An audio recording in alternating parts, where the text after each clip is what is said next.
क्या रे आशा, सारा काम काज हो गया है? हाँ। और कोई सब्जी वब्जी काटनी है क्या? नहीं नहीं, अभी तू और कुछ काम मत कर। सुन, शाम को जरा जल्दी आ जाना। ठीक है। दाल भिगो के रखे हैं, तेरे साहब तो दाल ढोकली बहुत पसंद करते हैं। थोड़ा दाल पीसना होगा। ठीक है, तो क्या मैं अब जा सकती हूँ? अभी तू जा, शाम को जल्दी आ जाना। अच्छा, दरवाजा बंद कर लो। अच्छा।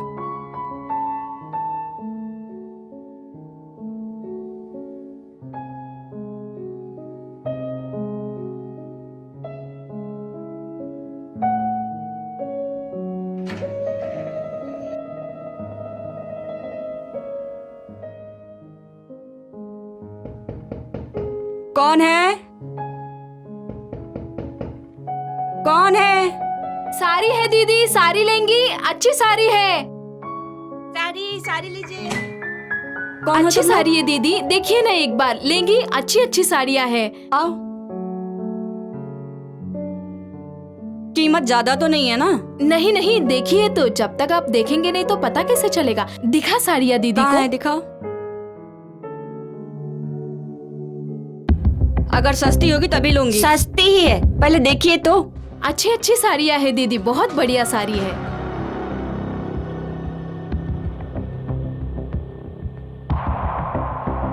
दिखाओ और। एकदम चुप, बिल्कुल मुंह मत खोलना, वरना तुझे गोली मार दूंगी मैं। चुप चुप चिल्लाने का नहीं। एकदम मुंह बंद कर अपना। इस दोपहर को चिल्लाएगी तो कोई नहीं आएगा। गहना उतार। ये गहने उतारो, गले का उतारो। हाँ, खोल खोल, हाथ का खोल। हाथ का जल्दी निकाल के दे, जल्दी निकाल, जल्दी, वरना गोली मार दूंगी। निकाल जल्दी, जल्दी उतार के दे, जल्दी खोल, हाथ का खोल, जल्दी खोल के दो, वरना गोली मार दूंगी मैं। जल्दी खोलो, पूरा देना मुझे। हाथ का खोल,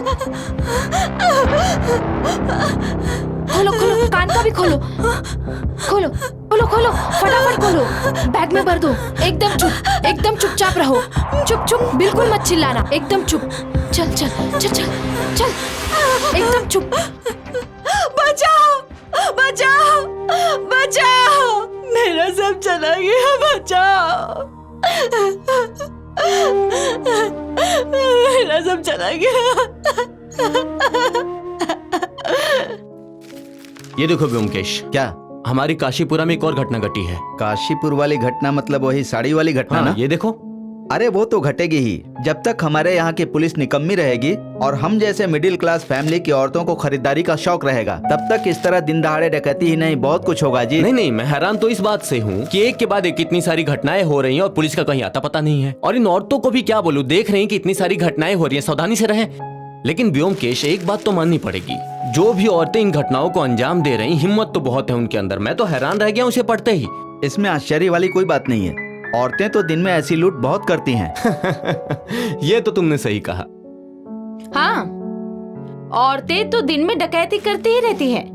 और तुम लोग सब साधु पुरुष हो ना? नहीं नहीं, हम लोग साधु पुरुष हैं, ये बात तो हमने नहीं कही ना जी। नहीं, बिल्कुल नहीं कहा। लेकिन तुम लोग किसी चीज में पीछे नहीं हो, ये बोल रहा था मैं। दरअसल औरतों की बुराई करना तो तुम मर्दों की आदत है। देवर जी, औरतों ने ऐसा क्या किया है बताओ? क्या नहीं किया है? वो देखो ना, काशीपुर में दोपहर को 2 औरतों ने। अरे अजीत, तुमने तो सब पढ़ा है ना, बताओ ना। हाँ, ये देखो, यहाँ लिखा है कि काशीपुर में फेरी वाली 2 औरतें भेष बदलकर एक घर के अंदर घुसकर घर को लूट लिया। महंगी चीजें, पैसे, गहने सब कुछ लेकर भाग गईं। अभी तो शहर में यही एक सनसनीखेज खबर है। ये देखो, अच्छे से पढ़ो इसे।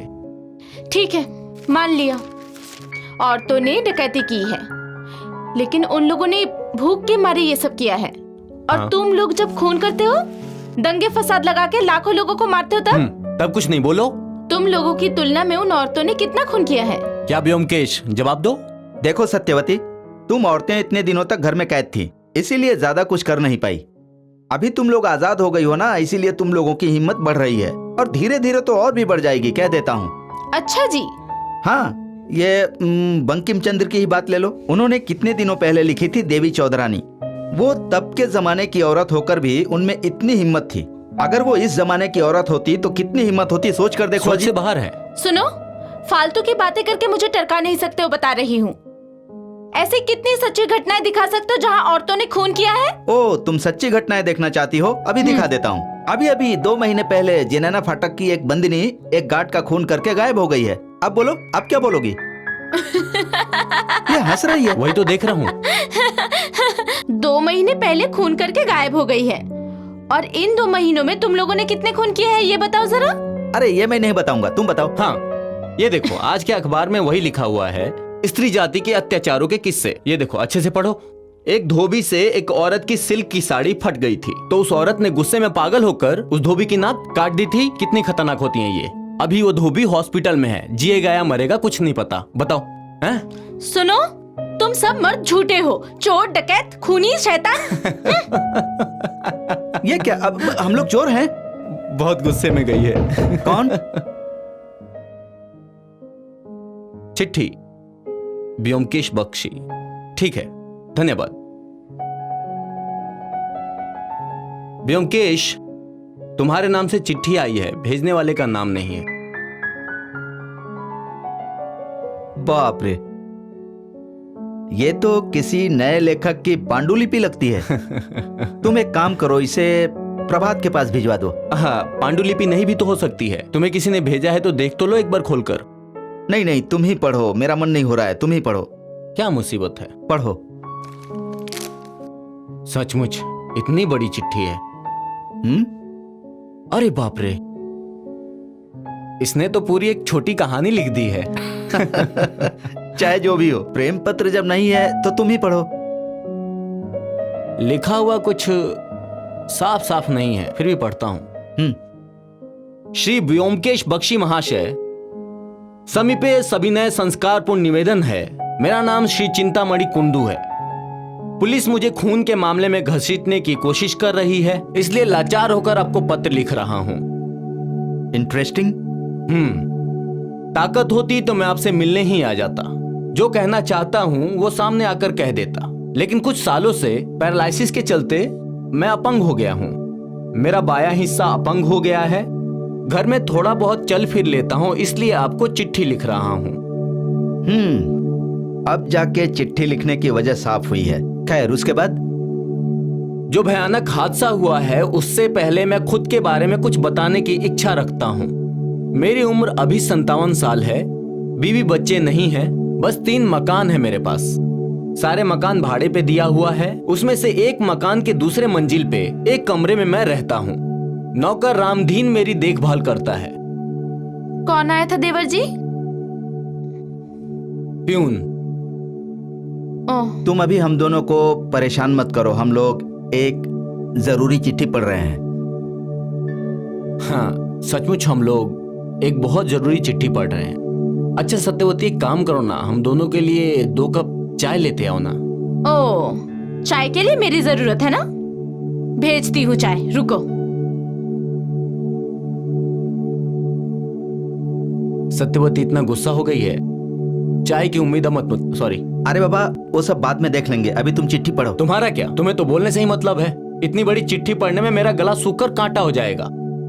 बाप रे, अभी तक चिट्ठी पढ़ना शुरू भी नहीं किया और गला सूख कर कांट हो गया है। गजब। गजब, लेक्चर ना देकर खुद ही पढ़ो ना। नहीं नहीं, तुम ही पढ़ो। मैं अभी पुटीराम को बोलता हूँ कि तुम्हारे लिए एक अच्छी सी चाय बनाकर तुम्हें दे दे। पढ़ो। और पुटीराम, खैर पढ़ता हूँ। ऊपर देखेंगे तो पता चलता है कि मैं कोलकाता के दक्षिणांचल में रहता हूँ। रास्ता अच्छा खासा चौड़ा है। जिस घर में मैं रहता हूँ वो रास्ते के किनारे पर है। मेरे दूसरे घर के बिल्कुल सामने ही है, रास्ते के उस पार। ये दोनों घर थोड़े छोटे छोटे हैं, इन्हें जुड़वा घर भी कह सकते हैं। सचमुच इस सज्जन व्यक्ति ने इतना अच्छा वर्णन किया है कि पूरा दृश्य मेरी आंखों के सामने आ गया। उसके बाद पढ़ो। हाँ, उसके बाद लिखते हैं, मैं बीमारी के चलते अपंग, दोनों कमरे में ही मेरी जिंदगी है। पैरालिसिस होने से पहले मैं दलाली करता था, बहुत दौड़ भाग करता था। दौड़ भाग करने की आदत थी मुझे। मैं पूरा दिन खिड़की के सामने बैठा रहता हूँ, रास्ते के लोगों को आते जाते देखता हूँ। एक बाइनोकुलर भी खरीदा है, अपनी आंखों से दूर दूर तक देख सकता हूँ।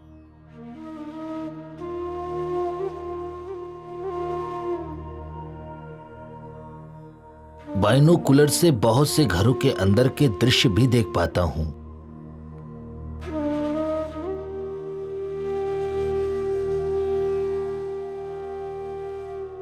मैं अपने पड़ोसियों पर पूरी तरह से नजर भी रख पाता हूँ।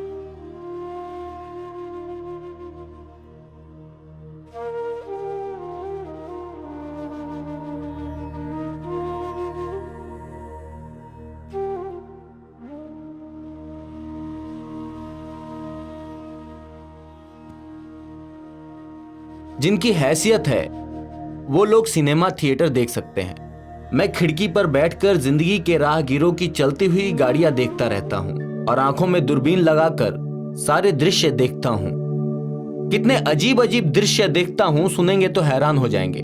लेकिन वो सब छोड़िए, अजीब है व्योमकेश, ऐसा चरित्र हमने कभी पहले नहीं देखा ना। नहीं, ये मामला कुछ ज्यादा ही इंटरेस्टिंग लगता है। तुम पढ़ते चलो। हाँ, कुछ महीने पहले माघ के महीने में एक नौजवान मुझसे मिलने आया था। देखने में छोटा था, घने बालों वाला, चमकता चेहरा और नाक के नीचे एक छोटी सी मूंछ थी। वो महंगे विदेशी कपड़े पहनकर आया था, ऊपर से ओवरकोट। नमस्ते, मेरा नाम तपन सेन है। मैं आपके पास एक खास काम से आया था।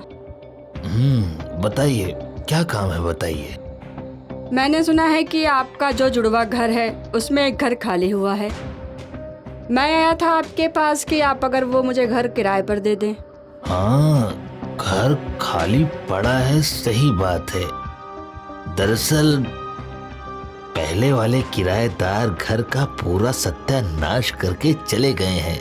उसमें बहुत खर्चा किया है, उसको अच्छे से ठीक करवाया, उसमें रंग भी करवाया। नहीं, अच्छे किराएदार अगर नहीं मिलेंगे तो मैं घर किराए पर नहीं दूंगा। आप क्या करते हैं?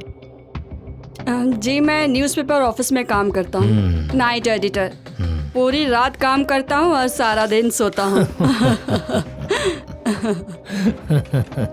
समझ गया। तो परिवार में तो कोई नहीं होगा ना? परिवार अभी अभी बना है। मैं और मेरी बीवी, और कोई नहीं है। बढ़िया। नहीं, दरअसल बच्चे बड़े नादान होते हैं। वो घर को बड़ा गंदा कर देते हैं। वो दीवार पर पेंसिल वगैरह से लिखते पढ़ते रहते हैं। वैसे झूठ नहीं बोलूंगा, आप मुझे बहुत अच्छे लगे और बहुत पसंद भी आए हैं। मैं आपको किराए पर रखूंगा। जी, घर का किराया कितना होगा? 150 रुपए। मेरे लिए थोड़ा ज्यादा हो जाएगा। दरअसल क्या नाम बताया आपने? तपन बाबू। देखिए, सजा सजाया कमरा है, खटिया, बिस्तर, अलमारी, कबर्ड, सब कुछ मिलेगा, सब कुछ। ठीक है, मुझे मंजूर है। ये लीजिए, आपके घर के किराए का 1 महीने का एडवांस। बढ़िया। आप कब तक आ रहे हैं? कल तो अंग्रेजी महीने की 1 तारीख है। आपका घर तो खाली ही पड़ा है। अगर आप अनुमति दे दे तो आज ही किसी भी वक्त। बढ़िया है, आप किसी भी वक्त आ सकते हैं। हाँ, याद आया, ये चाबी लेकर जाइएगा और ये रसीद मैं रामदीन से भिजवा दूंगा, नहीं तो आप खुद भी लेकर जा सकते हैं। ठीक है, बहुत धन्यवाद आपका। तो आज चलता हूँ। नमस्ते।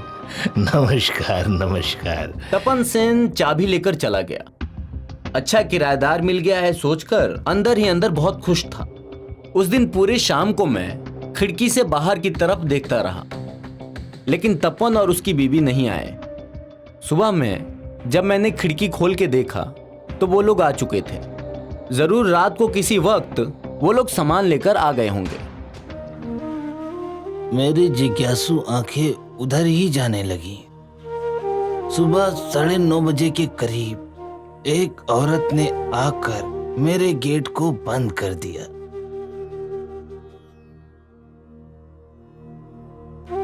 उसके कुछ मिनटों के बाद वो पीछे वाली गली से बाहर निकल के आई। तब उसे अच्छे से देखा।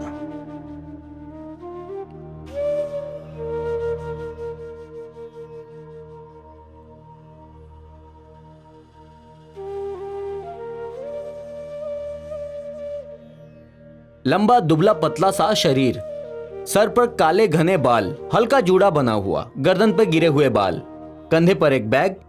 सोचा पूरी रात काम करने के बाद तपन आकर सो गया होगा। तभी उसकी बीवी बाजार जा रही है। लेकिन दोपहर बीत गई पर वो नहीं आई। लेकिन 4 बजे तक वो आ गई बिना हाथ में कुछ लिए।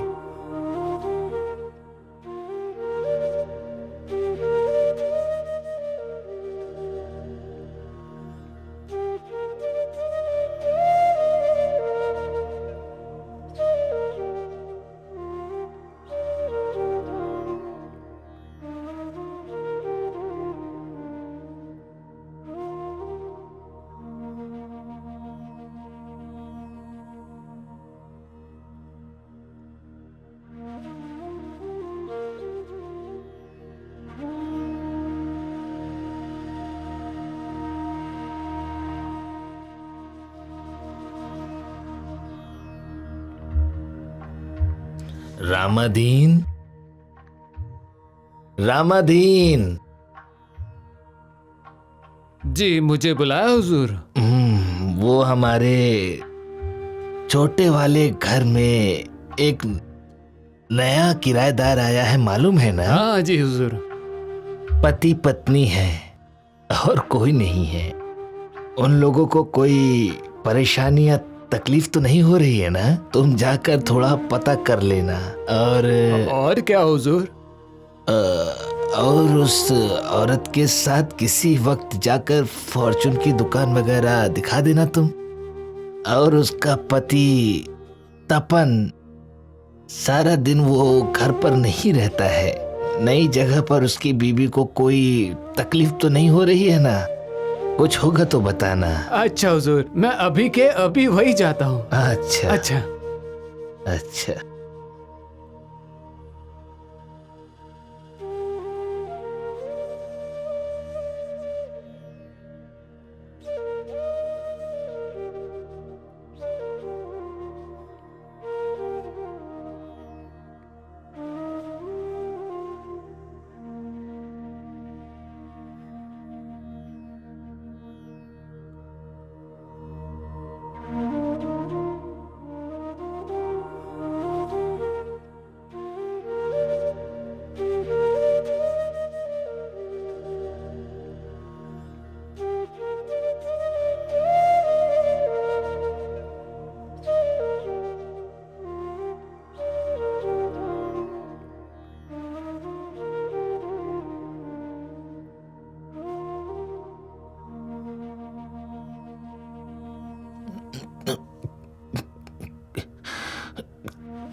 रामादीन,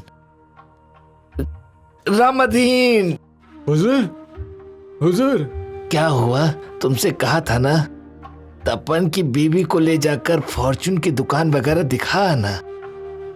तो क्या किया तुमने? गई कि नहीं वो तुम्हारे साथ? जी नहीं गई हुजूर। दरअसल वो आपसे मिलना चाहती थी, इसीलिए तो वो। ऐसा क्या? जी हुजूर, वो बाहर खड़ी है। खड़ी है मतलब? तू ना बिल्कुल बेवकूफ है। बुला बुला बुला, अंदर बुला, अंदर बुला। मेम साहब, मेम साहब, मालिक आपको बुला रहे हैं, अंदर आ जाइए। आइए।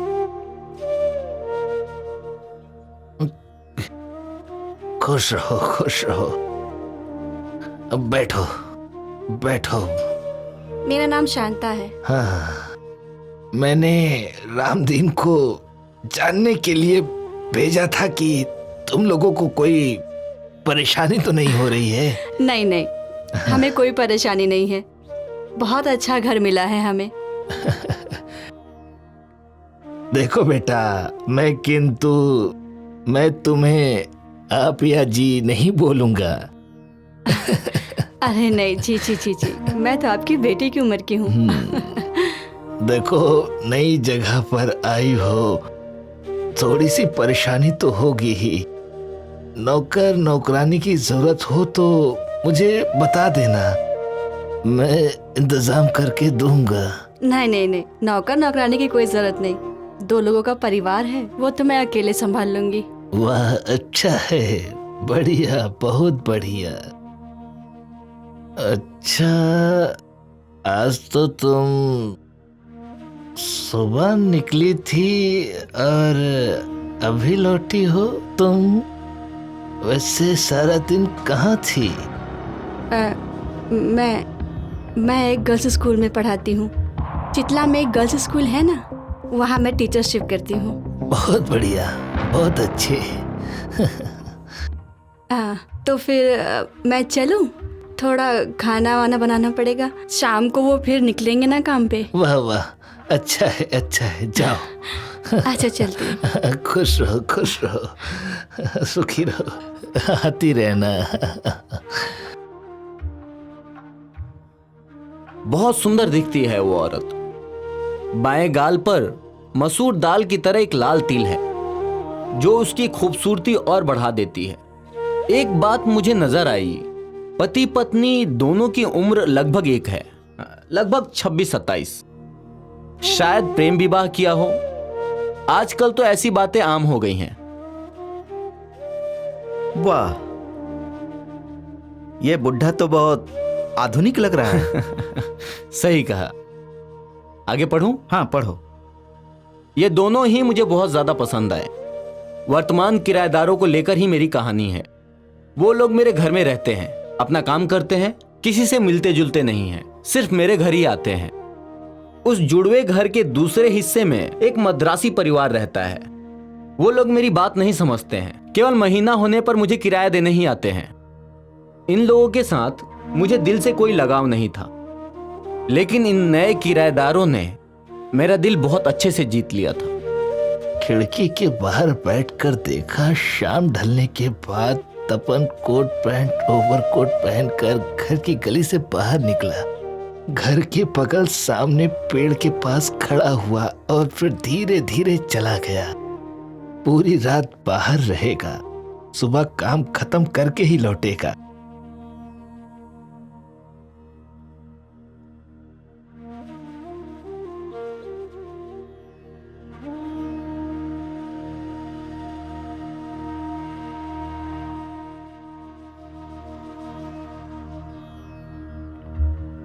उन लोगों की जिंदगी उसी रूटीन के हिसाब से बीतती जा रही थी। सुबह 9:30 बजे के करीब शांता स्कूल में पढ़ाने जाती है और शाम को लौटती है, और तपन शाम ढलने के बाद निकलता है। रात को कब लौटता है पता नहीं। उन लोगों की जीवन शैली बहुत शांत है। घर में मेहमान नहीं आते हैं, शायद यार दोस्त रिश्तेदार वगैरह कोई आसपास नहीं है। तपन के घर से निकलने के बाद लाइट बंद हो जाती है। सिर्फ सामने वाले कमरे में एक मोमबत्ती जल रही थी, वो भी 8 बजते बजते खत्म हो जाती है। शांता शायद सारा दिन के थकावट के कारण जल्दी सो जाती थी। उन लोगों के बारे में जानने में मुझे बहुत दिलचस्पी थी, इसलिए कभी भी दूरबीन लगाकर उनके घर की तरफ देखता हूँ, लेकिन बाहर से भी घर के अंदर का कुछ भी नहीं दिखता। रात को मेन दरवाजा बंद रहता है, सिर्फ खिड़की से मोमबत्ती की रोशनी के अलावा कुछ भी नहीं दिखता। ब्योमकेश, बस यही तो मुझे नहीं पसंद है। मतलब किसी के भी निजी जिंदगी में कोई भी बूढ़ा आदमी ताक झांक करे तो इसे मैं एक तरीके की असभ्यता ही बोलूंगा। देखो अजीत, तुम अभी तक वही प्यूरिटन ही रह गए। ये सज्जन ये सब अपनी मर्जी से कर रहे हैं, ऐसा तो नहीं है ना? और वैसे भी मुझे इसमें कोई बुराई भी नहीं दिख रही। वो बेचारे अपाहिज आदमी हैं, घर से बाहर नहीं निकल पाते, इसीलिए बाहर का दृश्य कम से कम घर में बैठकर देख लेते हैं। दरअसल तुम खुद कभी ऐसे इंसान से नहीं मिले हो ना, इसीलिए ऐसा बोल रहे हो। शायद हो सकता है, लेकिन मैं तुम्हारी तरह सोच नहीं रखता हूँ। खैर छोड़ो, आगे पढ़ता हूँ मैं अब। पढ़ो। एक दिन रविवार को शाम के वक्त शांता मेरे घर आकर मुझसे कुछ बातें करने लगी। मैंने उसे पूछा, अच्छा शांता बेटा, तुम्हारा पति शायद अभी तक सो रहा होगा, है ना? दरअसल पूरी रात नींद पूरी नहीं होती ना, इसीलिए। अच्छा, तुम लोग रात को इलेक्ट्रिक का इस्तेमाल नहीं करते हो? क्यों, बताओगी जरा? मेरे आंखों में दिक्कत है। तेज रोशनी ज्यादा देर तक झेल नहीं पाती और उनको कम रोशनी में अच्छा नहीं लगता, इसीलिए उनके जाने के बाद मैं इलेक्ट्रिक लाइट बंद करके कमरे में मोमबत्ती जला देती हूँ। आपको ये सब कैसे पता?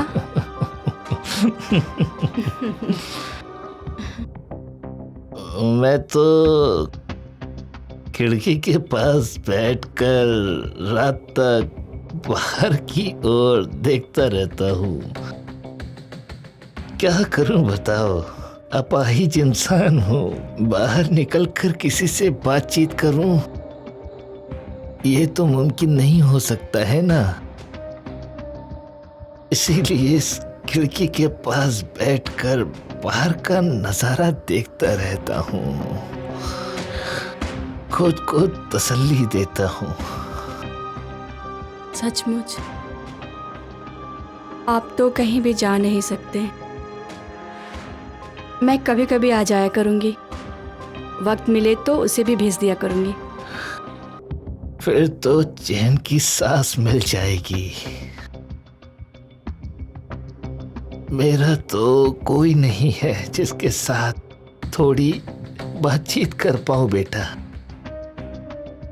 लेकिन तुम लोगों के आने से मुझे बहुत खुशी हुई है, बहुत। मैं अभी तो फिर चलती हूँ।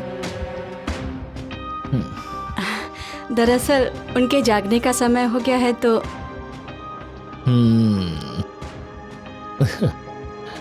नाश्ता बनाना होगा ना। जाओ जाओ, चलती हूँ। जाओ बेटा, खुश रहो। हाँ? ऐसे ही चल रहा था। एक दिन शाम ढलने के बाद तपन भी काम पर जाते वक्त मेरे घर आया। अरे आइए आइए, बैठिए बैठिए। धन्यवाद। आप तो घर का किराया देने के बाद यहाँ तो एक बार भी मिलने नहीं आए, आखिर बात क्या है? आना तो पड़ेगा ही, घर का किराया देने के लिए तो आना ही पड़ेगा। वो भी है। ये रहे, लीजिए इस महीने का किराया। दीजिए। अच्छा, रसीद क्या मैं? नहीं नहीं नहीं नहीं नहीं, वो आप अपने हिसाब से शांता के हाथों भिजवा दीजिएगा। और बताइए आप कैसे हैं अभी? सच कहूँ आपको, आप लोगों के आने के बाद से मैं बहुत अच्छा हूँ, बहुत अच्छा। और शांता जैसी तो लड़की लाखों में एक है, बहुत अच्छी लड़की है, गुणों से परिपूर्ण है। मुझसे बहुत प्यार से बात करती है, बहुत इज्जत करती है। वो दरअसल अपने से बड़ों का सम्मान करती है। देखिए तो आपके घर को उसने कैसे संभाल कर रखा है। ये तो आपने बिल्कुल सही कहा, उसे भी आप बहुत अच्छे लगे। आपके पास तो आया जाया करती है कभी कभी बातचीत करने। ना ना, दरअसल शांता यहाँ आती है, इसीलिए तो उससे बातचीत करते हुए मेरा वक्त बीत जाता है। अगर वो नहीं आती तो रामदीन के साथ सारा दिन बक बक करते मेरा वक्त बीत जाया करता है। हाँ, शांता भी कह रही थी आप कहीं बाहर आ जा नहीं सकते। मुझे तो वो आपसे मिलने के लिए बोला करती है, लेकिन क्या करे, ऑफिस से बस एक ही दिन की छुट्टी मिलती है। घर के भी कुछ काम आ जाते हैं, उसके बाद शरीर थक जाता है। नहीं नहीं नहीं, उसमें क्या है, कोई बात नहीं। आपको जब भी वक्त मिले तभी आया करिए, मैं तो हमेशा यही रहता हूँ। ये देखो, मैं भी भूल गया, आप थोड़ी चाय तो पियेंगे ना? नहीं नहीं नहीं अरे नहीं, रामा। आज रहने दीजिए, रहने दीजिए, आज रहने दीजिए, मैं अभी निकलता हूँ। अरे अभी निकल जाएंगे आप? दरअसल मैं काम पर निकल रहा था, आऊंगा सोचता हूँ पर आना ही नहीं होता है, इसीलिए सोचा जाते वक्त पहले आपसे मिलूंगा, फिर काम पर ही निकलूंगा। वाह वाह वाह वाह, बहुत अच्छे बहुत अच्छे। तो फिर मैं अभी चलता हूँ, चलूं?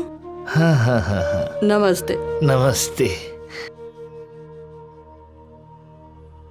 फिर एक दिन देर रात को एक बात मेरे नजर में आई।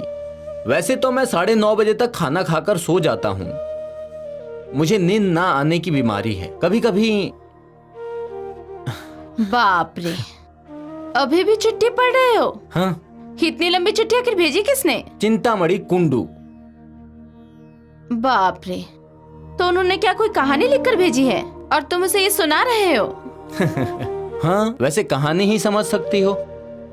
नाम है चिंतामणि और तपन का संवाद। वो क्या है ना सत्यवती, इतनी लंबी लंबी चिट्ठी पढ़कर गला सूख कर ना कांटा हो गया है। तो एक काम करो ना, हम दोनों के लिए थोड़ी थोड़ी चाय बना कर लाओ ना। नहीं पिला सकती।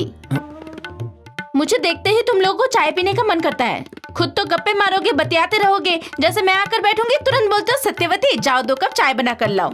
सुन लिए ना, इसीलिए कहता हूँ। अच्छा अजीत, तुम घोड़ा देखकर लंगड़े होते हो। घर में क्या कोई चाय बनाने वाला नहीं है? पुटीराम को बोलो ना। पुटीराम तुम लोगों का सब काम करता है ना, क्या अभी पुटीराम को बुला रहे हो? सुनो देवर जी, हाँ? मैं तुम्हें चाय बनाकर पिलाऊंगी। पुटीराम नहीं है, पुटीराम को मैंने बाजार भेजा है। पुटीराम को बोलो, पुटीराम सब कुछ करके देता है, मैं तो करती ही नहीं हूँ कुछ। अरे तुम मुझसे थोड़ा प्यार से तो बात कर सकते हो ना। हर वक्त उल्टी सीधी बातें, पागल हो जाऊंगा मैं। ओ, अभी बहुत अच्छे बन रहे हो ना, चाय मिल रही है इसीलिए।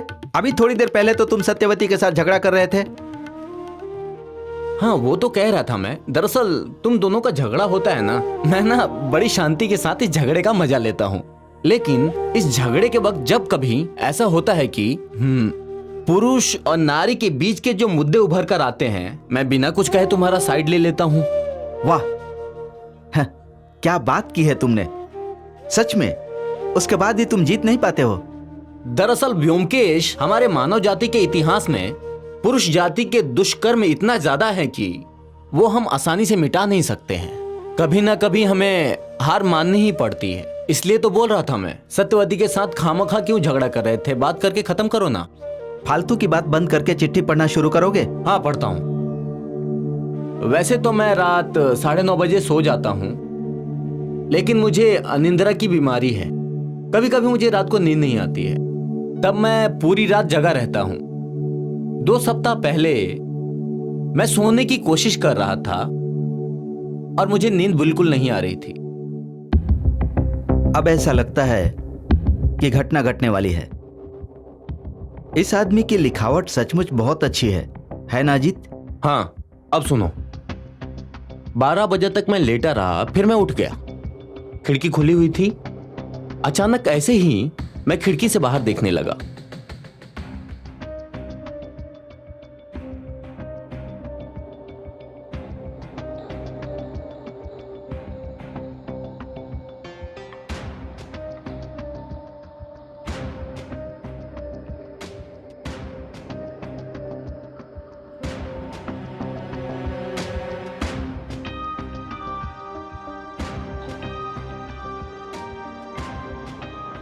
अंधेरी रात में रास्ते में कोई इंसान नहीं है। जुड़वा घर के सामने रास्ते की लाइट जल रही है। दोनों घरों में अंधेरा छाया हुआ है। वो आदमी कौन है? उनके चाल ढाल से लग रहा है कि बहुत सावधानी और सतर्कता से आ रहा है।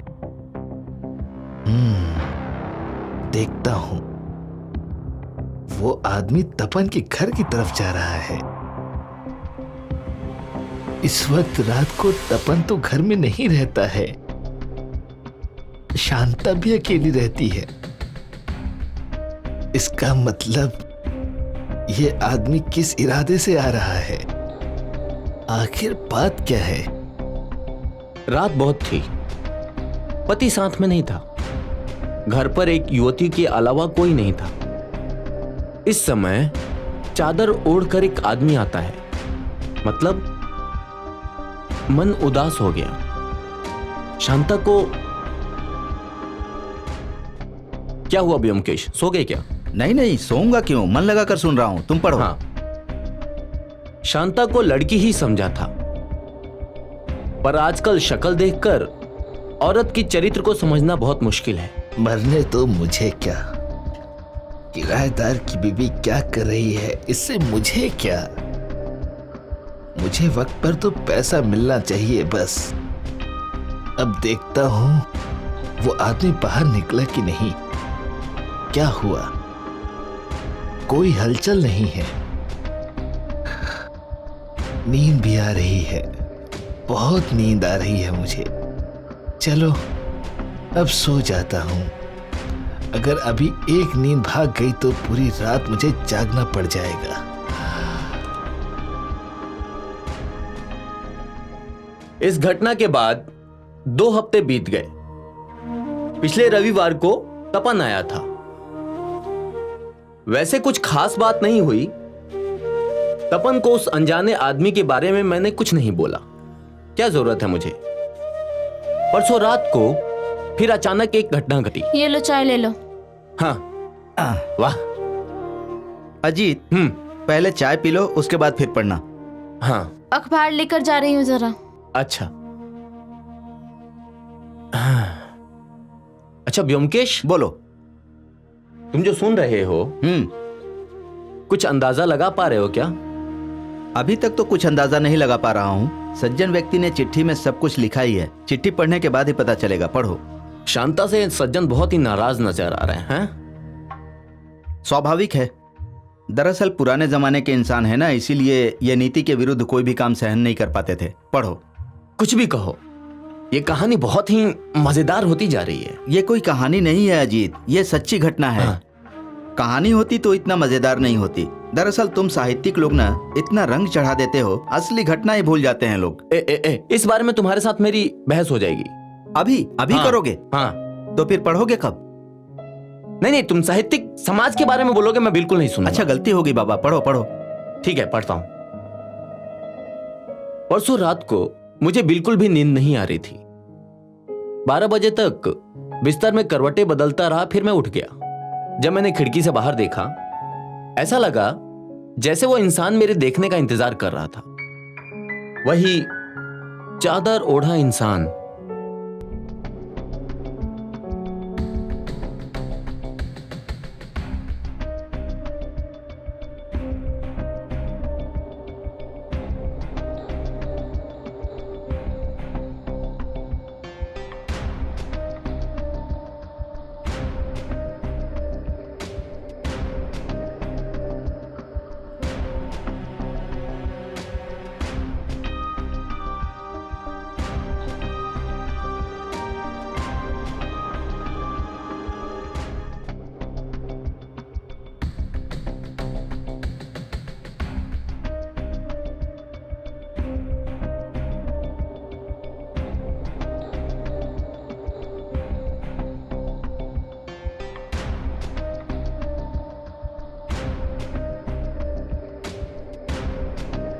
परसों रात को मुझे नींद नहीं आ रही थी।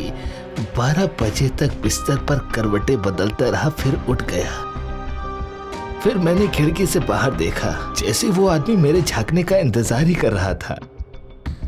गले में मफलर था और मुंह भी ढका हुआ था।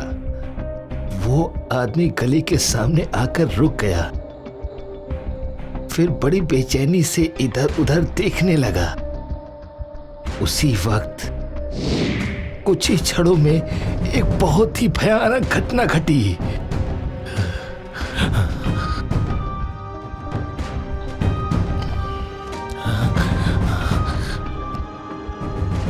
मेरे घर में टेलीफोन है। इस घटना के धक्के से संभलकर मैंने थाने में फोन किया। हमारा थाना पास में ही है। 5 मिनट के अंदर पुलिस वहां पहुंच गई। दरोगा बाबू ने मेरी बात सुनकर तपन के घर का घेराव कर लिया। रुक क्यों गए? पढ़ो।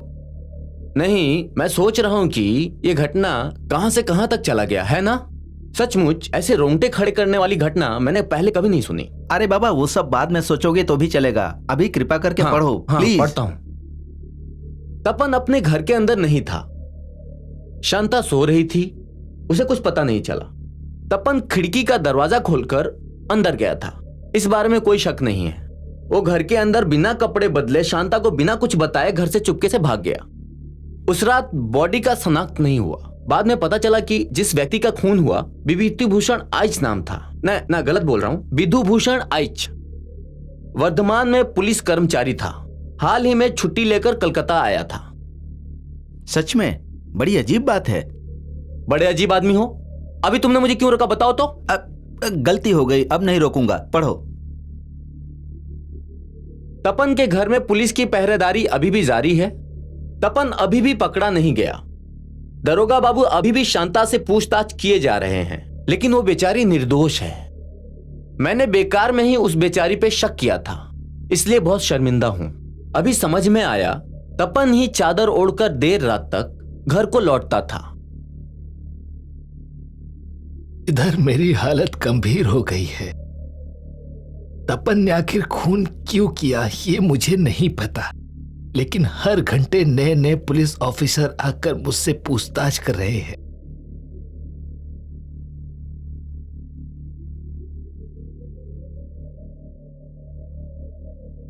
मैं तो एक लाचार अपाहिज इंसान हूं, लेकिन पुलिस को यह शक हो रहा है कि इस खून के पीछे मेरा हाथ है। मेरी गलती बस यह है कि तपन मेरे घर में किराए पे रहता था और इस हत्याकांड को मैंने अपनी आंखों से देखा।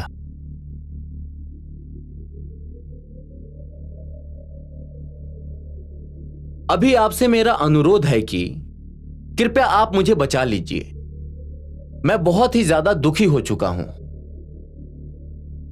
पुलिस शायद अपने शक के चलते मुझे पकड़कर जेल में बंद कर देगी।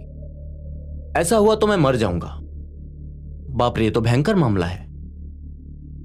मेरे पास पैसे हैं। अगर आपने मुझे इस मामले से बचा लिया तो मैं आपको बहुत खुश कर दूंगा।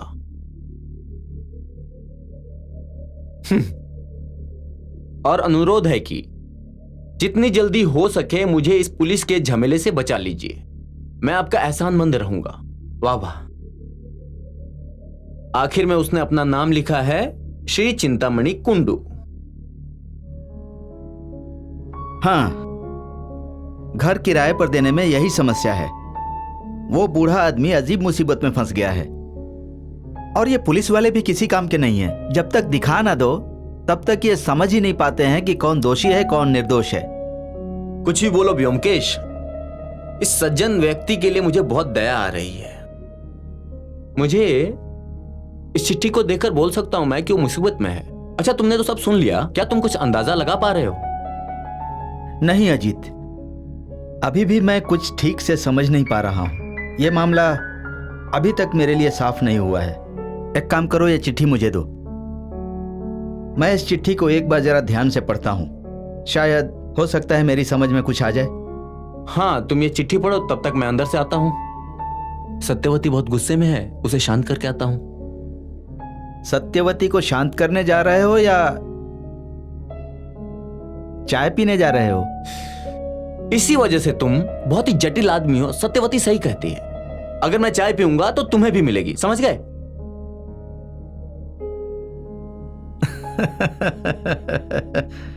मैं जटिल आदमी हूं, हो सकता है।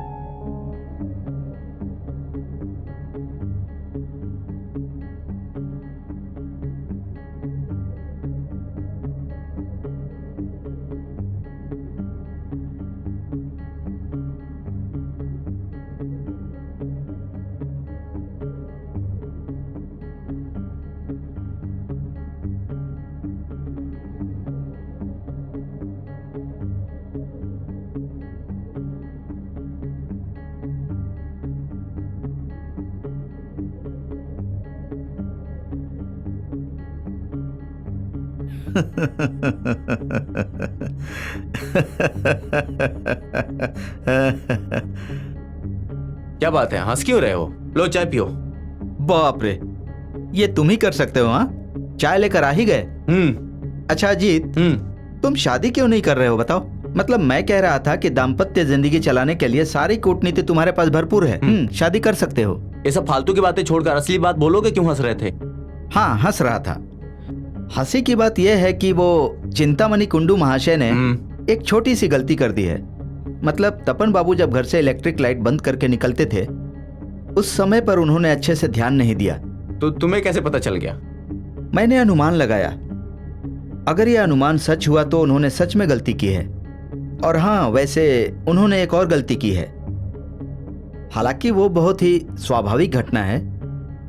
अच्छा अजीत, इस चिट्ठी में उनका एक फोन नंबर भी लिखा है। तुम जरा एक काम करो, एक फोन करो। फोन करके एक जरूरी बात उनसे पूछो कि तपन बाबू के गले की आवाज कैसी थी। ये तो बहुत ही जरूरी सवाल है। और भी कुछ बात पूछनी है क्या? नहीं, वैसा कुछ नहीं है। बोलो कि घबराने की जरूरत नहीं है, हम लोग आ रहे हैं। ठीक है, मैं अभी बात कर लेता हूँ। ये लो।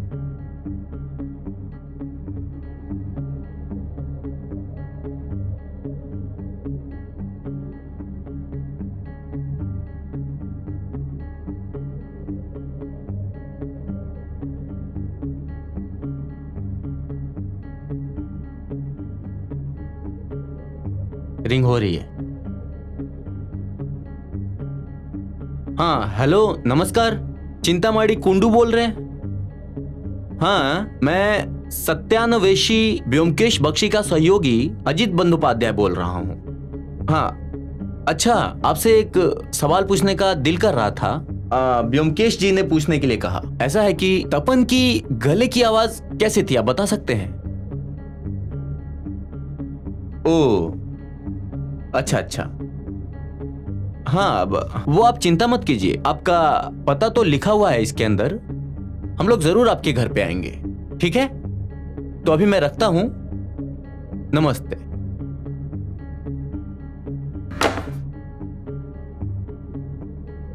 क्या हुआ? क्या बोले? बोल रहे हैं उसकी आवाज कुछ अजीब सी थी। फिर तो ठीक ही है, और कोई संदेह ही नहीं है। हाँ, किंतु चिंतामणि कुंडू के गले की आवाज भी कुछ अजीब सी लग रही थी। हाँ, वो तो स्वाभाविक है।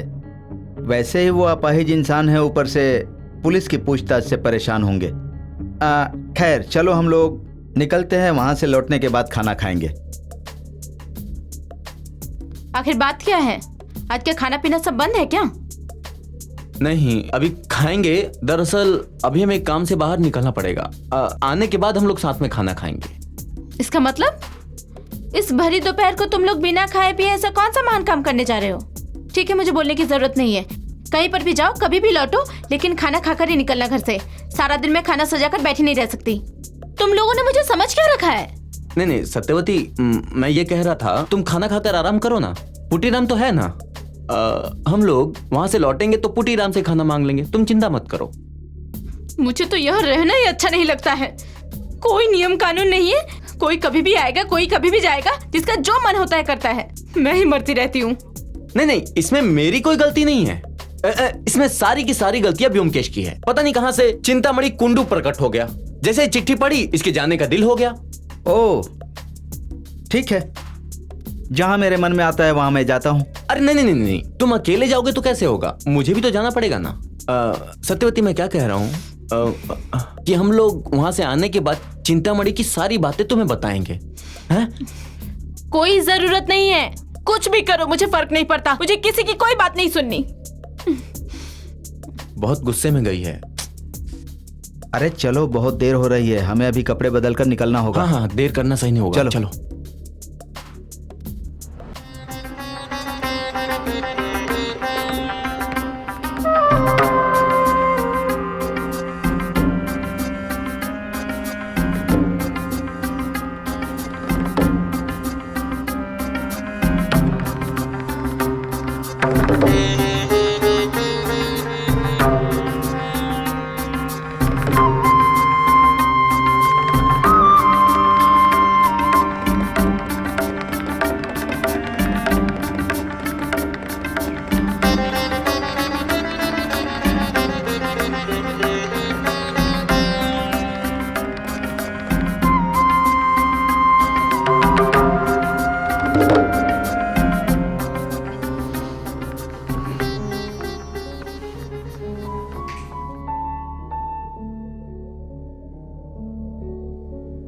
नमस्कार चिंतामणि बाबू।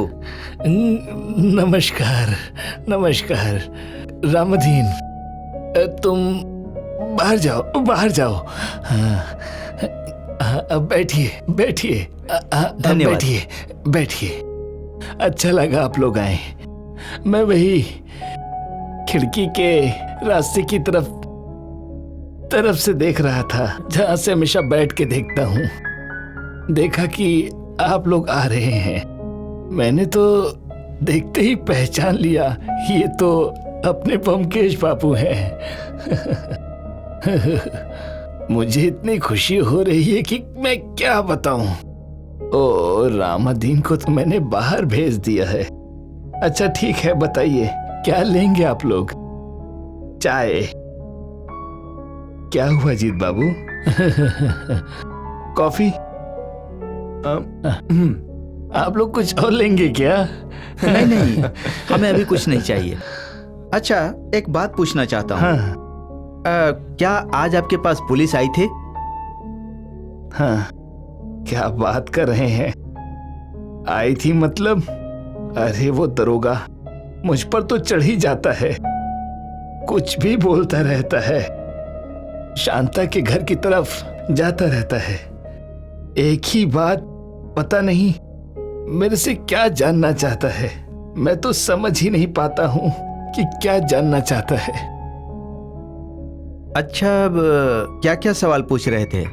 वही उल्टे सीधे सवाल पूछते हैं बस। क्या मैं हमेशा यहाँ पर इस खिड़की के पास दूरबीन से क्या देखता हूँ, क्या नहीं देखता हूँ, मेरा इरादा क्या है?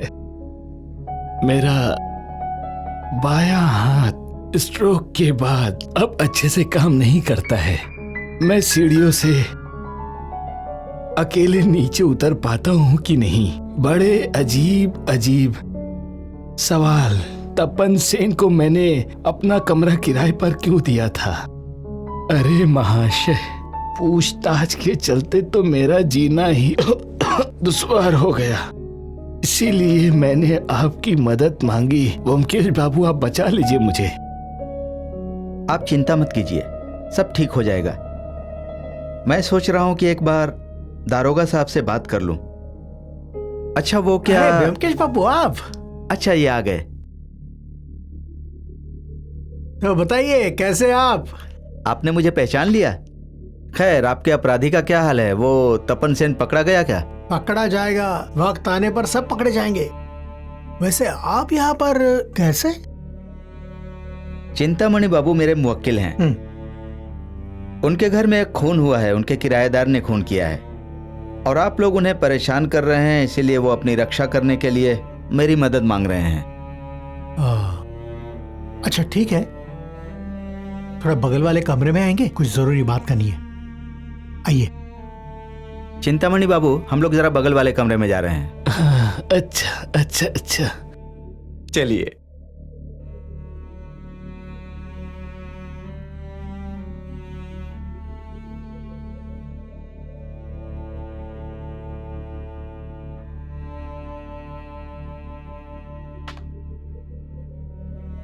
देखिए ब्योमकेश बाबू, मुझे पता है आपकी ऊपर तक जान पहचान है, इसीलिए मैं आपको किसी चीज के लिए रोक नहीं सकता। लेकिन मेरा आपसे एक अनुरोध है, आप इस मामले में चिंतामणि बाबू की कोई मदद न कीजिए। आप समझ नहीं रहे हैं, ये बुढ़ा और उसका नौकर इस मामले से जुड़े हुए हैं। क्या आपने पता लगा लिया है कि खूनी कौन है? पता क्यों नहीं चलेगा? तपन सेन। लेकिन हाँ, इस मामले में बुढ़ा भी शामिल है। अगर ऐसा होता तो क्या ये बूढ़ा आदमी तपन सेन को पकड़वाने की कोशिश करता? बहुत ही सिंपल है। तपन सेन अगर अरेस्ट हो गया फिर तो ये बुढ़ा बच जाएगा। माफ कीजिए विजय बाबू, आप इस मामले को समझ नहीं पाए हैं। मैं तो सच में समझ नहीं पा रहा हूँ। समझ जाएंगे। पहले आप मेरे कुछ सवालों के जवाब दीजिए। जिस चाकू से खून किया गया था वो चाकू मिला आपको? कैसे मिलेगा? वो तो तपन लेकर भाग गया। तपन सेन के घर की तलाशी ली है? हाँ, तलाशी की थी, पर वैसे हाँ, एक संदूक। वो संदूक भी खोल नहीं पाया क्योंकि उसकी चाबी तो तपन के पास है। और शांता देवी से पूछताछ की? पूछताछ की है। यही 4 महीने हुए हैं शादी को। पति के काम धाम के बारे में शांता देवी को कुछ खास पता नहीं है। पर मुझे तो सब पता है, किसने खून किया है और कहाँ है वो। अरे तो फिर आपने अभी तक मुझसे ये सब कुछ बताया क्यों नहीं? बताऊंगा विजय बाबू, समय आने पर सब कुछ बताऊंगा। मैं अभी जरा तपन सेन के घर की तलाशी लेना चाहता हूँ और शांता देवी से भी पूछताछ करना चाहता हूँ। हाँ, मुझे पता है कि आपने उनसे पूछताछ की है और आपको संतोषजनक उत्तर मिला है, लेकिन मैं एक बार पूछताछ करना चाहता हूँ। लेकिन खूनी आखिरकार है कौन, ये तो बताइए। समझ जाएंगे, मेरे साथ उस कमरे में चलिए, सब कुछ समझ जाएंगे। ठीक है। दरअसल मैं ये पूछ रहा था कि खूनी क्या उसी घर में है? मतलब मुझे तो कुछ भी समझ में नहीं आ रहा है। आप एक काम कीजिए, आप यहाँ पर कुछ देर रुकिए, मैं चिंतामणि बाबू से मिलकर आता हूँ, ठीक है? अजीत, हम लोग चलते हैं। क्या चल रहा है बताएंगे? ब्योमकेश जब आ गया है तो सच्चाई सामने आ ही जाएगी। लेकिन हम लोग इंतजार करते हैं।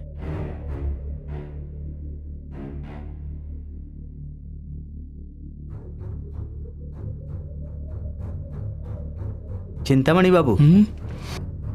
ओह, ब्योमकेश बाबू, विजय दरोगा ने आपको क्या कहा?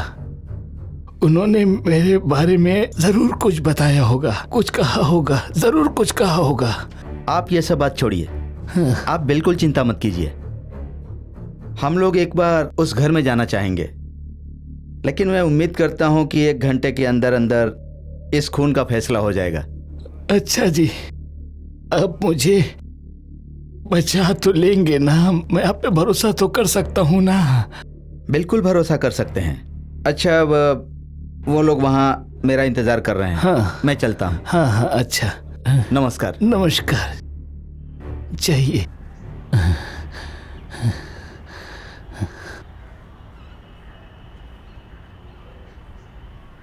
विजय बाबू, मैं एक बड़ी विचित्र चीज देख रहा हूँ कि चोर भागने के बाद पुलिस का दिमाग चलता है। जब खून करने के बाद खूनी यहाँ से भाग गया, उसके बाद ये पहरा लगाने का मतलब क्या है, मैं समझ नहीं पाया। और क्या करो बताइए, हमारी किस्मत है, ताने सुनने ही पड़ते हैं। और एक बात, घर से निकलने के लिए मेन दरवाज़ा और पीछे का दरवाज़ा छोड़कर और कोई रास्ता है क्या? नहीं, चलिए अंदर चलिए, देखते हैं। 1 मिनट, बाथरूम किधर है? इधर है। क्या आपको बाथरूम जाना है? जाना है, मतलब मुझे थोड़ा देखना है कि बाथरूम और रसोई घर। और आप दोनों तब तक जाकर शांता के पास बैठिए, मैं आता हूँ। क्या होगा वहाँ जाकर? वो तो मुझे देखते ही परेशान हो जाएगी। स्वाभाविक है, कहते हैं कि शेर वार करे तो कम दर्द होता है, पुलिस वार करे तो दुगना होता है, और जासूस वार करे तो 7 खून माफ। चलिए चलिए। खोलो।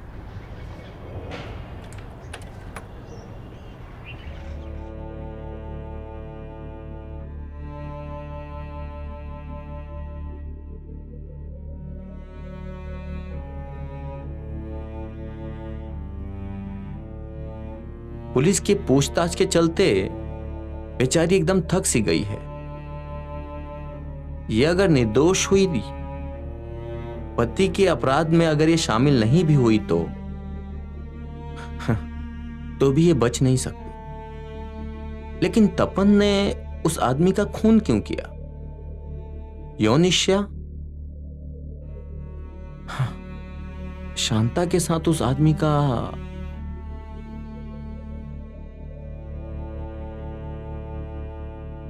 हाँ ब्योमकेश बाबू, आपको अगर कुछ पूछना हो तो पूछिए ना आप।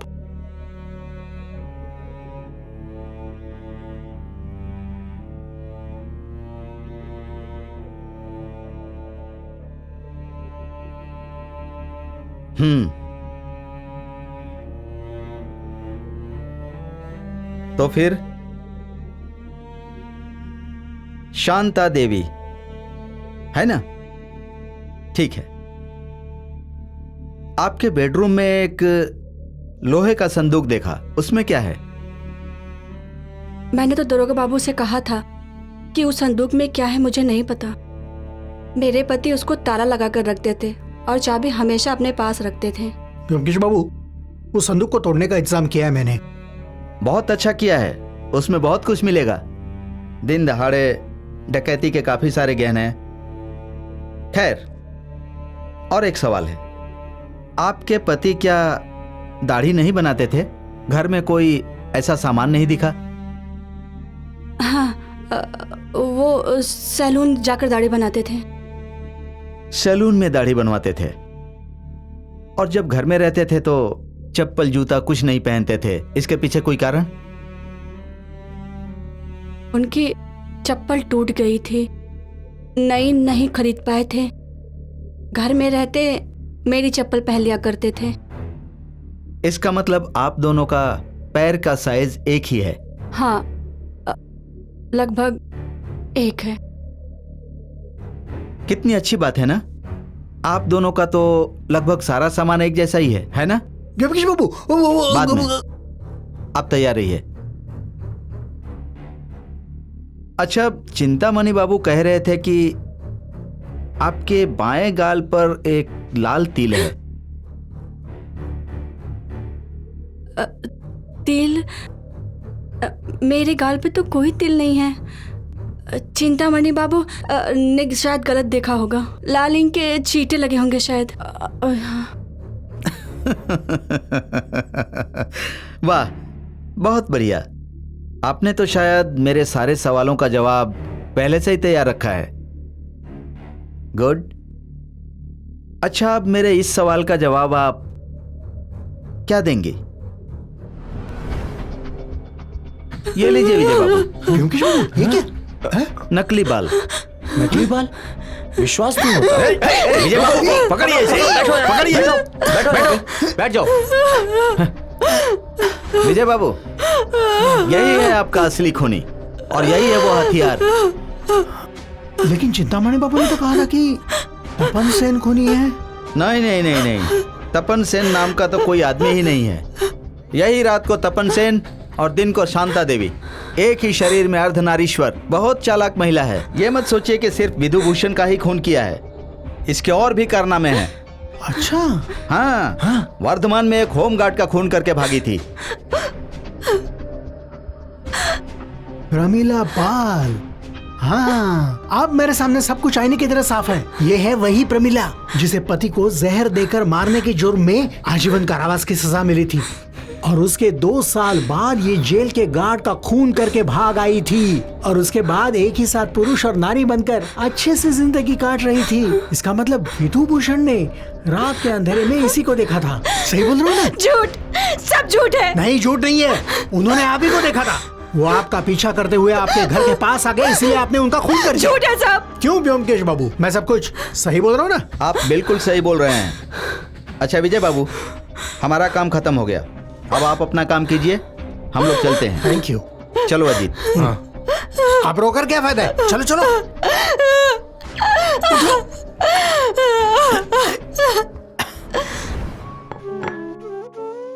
आपकी चिट्ठी पढ़ने के बाद मुझे पहले ही शक हो गया था। हाँ, मुझे दीजिए। धन्यवाद, धन्यवाद। आपने उन दोनों को कभी एक साथ नहीं देखा था। आपके पास बाइनोक्यूलर होने के बाद भी आपको सच का पता कैसे नहीं चला? ये तो सच कहा, बिल्कुल सच कहा। औरत लंबी है और पुरुष नाटा है, यही तो पहला शक हुआ मुझे। ऊपर से वो लोग हमेशा पीछे वाले दरवाजे से आना जाना करते थे, मुख्य दरवाजे से कभी नहीं आते थे। उसके बाद वो आदमी एक अजीब सी आवाज में बात करता था। हर चीज में अजीब बात थी, लुका छुपी जैसा, है ना? सही कहा, सही कहा। ये सारी बातें तो मेरे दिमाग में बिल्कुल आई ही नहीं। दरअसल मुद्दे की बात यह है कि प्रमिला पाल जेल तोड़कर भागने के बाद उसे 2 चीजों की जरूरत पड़ी। एक चीज है बहुरूपिया बनना, और दूसरी रोजगार। क्योंकि उसके बाल लंबे थे, इसीलिए लोगों की नजर उस पर चली जाती। इसीलिए उसने क्या किया कि बाल को छोटे छोटे काटकर पुरुष जैसा कर लिया। और दोपहर को डकैती करके कमाई करने के लिए जाती थी। इसीलिए वो औरत बन के जाती थी तो उसे नकली बाल की जरूरत पड़ती थी। सही कहा आपने।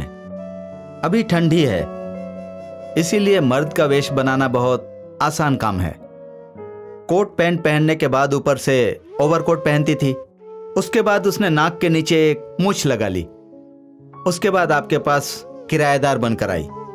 लड़की की आवाज में पकड़ी ना जाए इसीलिए अजीब सी आवाज में बात करना शुरू की। लेकिन हाँ, लेकिन क्या? उसने ये देखा कि आप हर समय खिड़की के पास बैठे रहते हैं। आपके पास दूरबीन भी है, इसलिए उसे सावधान रहना होगा। इसलिए उसने क्या किया, आपके सो जाने के बाद उस दिन रात को अपना सारा सामान लेकर घर में रहने आ गई। किसी को पता भी नहीं चला कि दोनों के बदले एक ही इंसान आया है। ओह, उसके बाद उसकी हर रोज की जिंदगी बीतने लगी। सुबह मैडम बनकर वो घर से बाहर निकल जाती है, दोपहर को डकैती करती है, फिर शाम को घर लौट के आती है ना? हाँ, फिर वो शाम को पुरुष बनकर निकलती थी, शायद आपको बेवकूफ बनाने के लिए।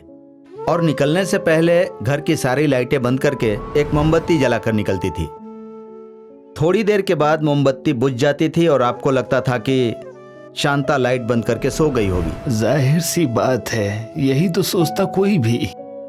लेकिन आपने एक छोटी सी गलती कर दी थी। क्या? तपन के निकलने से पहले ही लाइट बंद हो जाती थी। वो आपने कभी ध्यान नहीं दिया। नहीं नहीं नहीं, दरअसल मेरे दिमाग में ये सब आया ही नहीं, क्योंकि कोई शक ही नहीं पैदा हुआ मुझे, इसलिए ध्यान नहीं गया। आपके सो जाने के बाद वो लौट के आती थी। मुमकिन है कि वो ओवरकोट के अंदर एक चादर मोड़ कर ले जाती होगी और वही ओढ़कर वापस आती होगी। इसलिए उस दिन जब आपने उसे खिड़की से लौटते हुए देखा तो सोचा कि शांता का कोई गुप्त प्रेमी आया है। हाँ हाँ हाँ हाँ, उसके बाद ऐसे ही चल रहा था, पता है। लेकिन अचानक प्रोमिला पर मुसीबत आ गई। विधुभूषण आइश थे पुलिस के कर्मचारी। वो शायद पहले से ही प्रोमिला को पहचानते थे। वो छुट्टी में कोलकाता घूमने आए थे। उन्होंने प्रोमिला को देखा और उसके बाद उसका पीछा किया। प्रोमिला ने शायद पीछा छुड़ाने की कोशिश की, लेकिन छुड़ा नहीं पाई। तभी अच्छा, एक बात बताओ, विधुभूषण का खून करके प्रोमिला घर से भाग क्यों नहीं गई, बताओ? शायद उसे समय नहीं मिला, और वैसे भी उसे तब पता नहीं था कि चिंतामणि बाबू ने खिड़की से उस हत्याकांड को देख लिया है। इसलिए उसने जल्दबाजी नहीं की, या तो फिर उसने सोचा था कि महंगी चीजें, गहने, पैसे वगैरह लेकर आराम से यहाँ से भाग जाएगी। बिल्कुल सही। फिर उसने देखा कि इस घर में उसका रहना अब खतरे से खाली नहीं रहा, क्योंकि उसके घर के सामने एक लाश पड़ी हुई है। पुलिस आ गई तो उससे पूछताछ जरूर करेगी। पुलिस ने जब 5 मिनट के अंदर आकर उसके घर को घेर लिया, तब उसे भागने का मौका नहीं मिल पाया। तब उसने क्या किया कि जल्दबाजी में नकली बाल लगाकर लड़की बन गई। लेकिन जल्दबाजी में वो गाल का तिल लगाना भूल गई। हाँ, अच्छा एक बात बताओ, वो अपने गाल पर तिल लगाती क्यों थी? स्वाभाविक बात है, दोनों चेहरों में फर्क दिखाने के लिए। पुरुष के वेश में नाक के नीचे एक मूछ लगाती थी और महिला के वेश में गाल पर एक तिल लगाती थी। खैर, चिंतामणि बाबू, आज हमें इजाजत दीजिए। अब आप लोग जाएंगे? आप लोगों का बहुत बहुत धन्यवाद, बहुत धन्यवाद। ब्योमकेश बाबू, अजीत बाबू, आप लोगों ने जो कुछ भी किया मेरे लिए, मैं जिंदगी भर नहीं भूलूंगा उसे। नहीं नहीं, ये तो हमारा फर्ज है। लेकिन आपको, मतलब आप लोगों के सम्मान में अरे नहीं, देना चाहता उसकी आप हूं चिंता आपको। मत कीजिए, उसको बाद में देखा जाएगा। आप खुश रहिएगा। जय हो। अपना ध्यान रखना। चलो चलो।